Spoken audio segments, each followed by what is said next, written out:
যদি আপোনাক বুজিবলৈ কোনোৱে চেষ্টা নকৰে তেতিয়া দুখ নকৰিব, কাৰণ ভাল কিতাপ আৰু ভাল মানুহক বুজিবলৈ অলপ সময় লাগেই। জীৱনটো এনেকৈ জীয়াই থাকা যেন তোমাক ভগৱানে পচন্দ কৰে, কাৰণ মানুহৰ পচন্দটো সদায় সলনি হৈয়ে থাকে। মানুহে গা ধুই কেনে গাটো চাফা কৰি লয়, কিন্তু মলিবোৰ অন্তৰত সোমাই লয়।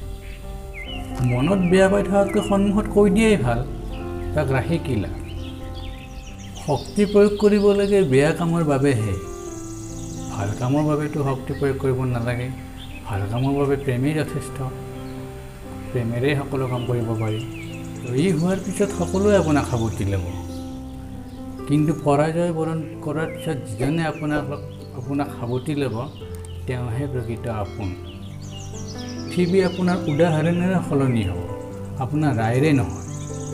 গতিকে ৰায় দিবলৈ এৰি দিয়ক আৰু উদাহৰণ হ'বলৈ চেষ্টা কৰক। একো টান নহয় জীৱনৰ সত্যটো জানিবলৈ।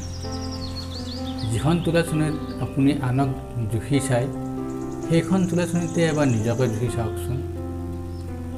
জীৱনৰ এইকেইটা কথা সদায় মনত ৰাখিবা। মাৰ বাহিৰে সহযোগ কৰা মানুহ এই পৃথিৱীত আৰু দ্বিতীয়জন কোনো নাই, ওচৰৰ বন্ধু কোনো নাই। মানুহে আপোনাৰ চেহেৰা চায়, গুণ নাচায়, আৰু সন্মান টকাক কৰে, আপোনাক নহয়। আৰু আচল কথাটো হ'ল আপুনি যাকে ভাল পায় তেওঁৱে আপোনাক আটাইতকৈ বেছি দুখ দিয়ে। বহুত কষ্ট হয় ন তেওঁ যেতিয়া আপোনাক এৰি আনৰ লগত কথা পাতে। এয়াই প্ৰকৃতিৰ নিয়ম, য'ত বেছি সময় দিবা তাত তোমাৰ ভেলু নাইকিয়া হৈ পৰে। যদি তোমাক কোনোবাই অভিশাপ দিয়ে তেন্তে তেওঁক ক'বা, হে ভগৱান তেওঁক যাতে প্ৰেমত পেলাই দিয়া। কোন কাৰ হয় সেয়া সময়ে ক'ব। তুমি যাৰ পিছত দৌৰিবা তেওঁ আৰু তোমাৰ পিছত দৌৰাব।